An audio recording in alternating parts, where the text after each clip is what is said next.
Now let's talk about FBI Director Christopher Wray, who has announced his resignation ahead of Trump's inauguration. Trump appointed Wray during his first term in office and has already chosen, as we know, Kash Patel as his pick to run the Bureau. But he's posted, the resignation of Christopher Wray is a great day for America as it will end the weaponisation of what has become known as the United States Department of Injustice. Under the leadership of Wray, the FBI illegally raided my home without cause, worked diligently on illegally impeaching and indicting me, and has done everything else to interfere with the success and future of America. I look forward to Kash Patel's confirmation. Wray's position obviously became completely untenable. But how will Kash Patel now fare in this role taking over? Yeah, look, there's no question that there was a clear weaponization of the FBI and the DOJ under the Biden administration. And Americans paid attention because the favorability of the FBI is at its lowest ebb in 10 years. Less than half of Americans support the FBI. 41%. That's an insanely low number. That's down 18% in the last 10 years. Of course he had to resign. This is mostly under his tenure. But what does it say about the Democrats and how they use the FBI? Everyone has noticed it. This is why the favorability is down so much. And if you look at, obviously, the disconnect, the split between Republicans and Democrats, it's even more extreme. And this is not good. This is not, our structures cannot handle this. We need a strong, robust FBI. We don't want to have a hollowed out version. I think Kash Patel will bring back, some legitimacy to the FBI, which is a good thing for our country. Our country cannot handle a hollowing out of our significant structures, and the FBI is certainly one of that. So I am certainly optimistic Kash Patel will do something to bring the FBI back in the favor of Americans. Yeah, absolutely, fingers crossed. Now, approval rates for asylum applications in the US have dropped dramatically in the run-up to Donald Trump's second administration. 36% of asylum petitions were approved by the US immigration judges in October. That's a sharp decrease from the earlier Biden administration, where asylum grant rates topped 50%, which is outrageous. Ami, is this the Trump effect already in action? Yeah, you took the words right out of my mouth. We see the Trump effect already in foreign policy, right? We saw it with Hamas being kicked out of Qatar. We saw it with the ceasefire in Lebanon. And I can go on and on. We're now seeing a domestic policy in terms of how they're dealing with these asylum claims by judges. Yeah, I think that there's no question that's anticipation of what's going to happen with Trump. I mean, you're talking about under the Biden administration, asylum rates were above 50%. Historically high numbers. And now with Trump coming in, it's about a third. There's no question that has been a part of what the people are thinking is going to take place in terms of immigration policy under Donald Trump. Look, you could also see the issues that we have across the border now. We now have caravans, multiple caravans streaming up toward America in anticipation of Biden leaving office and Trump becoming president. So I think that they're getting their last licks and the last hurrahs because there's no question this border is going to be shut down under Trump. I don't have to think that. I know that because we saw it already on Trump 1. And all Biden had to do was simply look, if he really wanted this to be shut down, he could have shut it down. He didn't want it shut down. And now the Americans saw that. And that's one of the primary drivers and reasons why Biden is no longer president. Yeah, good point. Exactly. And looking forward to seeing that border finally shut down come January. Now, let's move on to the outgoing Secretary of State, Antony Blinken. He has finally expressed remorse that the Biden administration had not done more to protect the 13 US troops who were, of course, killed in an ISIS-K suicide bombing during that chaotic withdrawal from Afghanistan back in 2021. This is what he said. I think today especially of the 13 heroes that we lost at Abbey Gate, and I deeply regret that we did not do more and could not do more to protect them. And to those families who are here with us today, you're in my thoughts, in my prayers. I wish that Nicole was here with us today. I'm deeply sorry that she's not.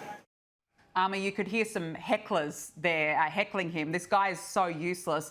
Is this too little too late? It is, and frankly, it's pretty gross, I have to say. And aside from the American soldiers who were killed in Afghanistan because of our incredibly hastily withdrawal, and frankly, this was in fact the first of the many, many strings of foreign policy failures under the Biden administration. Let's not forget that we left billions of dollars in weapons in Afghanistan for the Taliban to get a hold of. We also left behind people in Afghanistan. This set the tone for our foreign policy failures for the next 4 years. There's no question our adversaries saw weakness and they pounced on it. There's a direct correlation, I think, between us leaving Afghanistan and then soon thereafter Putin invading Ukraine, which he didn't do under Trump. He did, in fact, sense weakness. There's a direct correlation between a lot of the things that we saw with foreign policy being on fire during this time. And I think it's unfortunate. But did we learn our lessons for real? Look, Blinken sat there and he actually pushed back. It wasn't a full mea culpa. He did defend the withdrawal. And frankly, he didn't. Look, does he really care? He didn't even read the House Foreign Policy Committee on what actually happened in Afghanistan. So I'm sorry if I don't take it seriously. I'm sorry if I think it's hollow. And yes, it is absolutely too little too late, truly. Yeah, it should have come a lot earlier than what it has. Let's talk about this. This is extraordinary. The Biden administration has quietly extended a sanctions waiver that will grant Iran access to roughly $10 billion from Iraq. This happened 2 days, apparently, after Donald Trump's election day victory. Ami, what do you make of this? Yeah, this is nothing new. They've been doing this now for years, giving this sanctions waiver.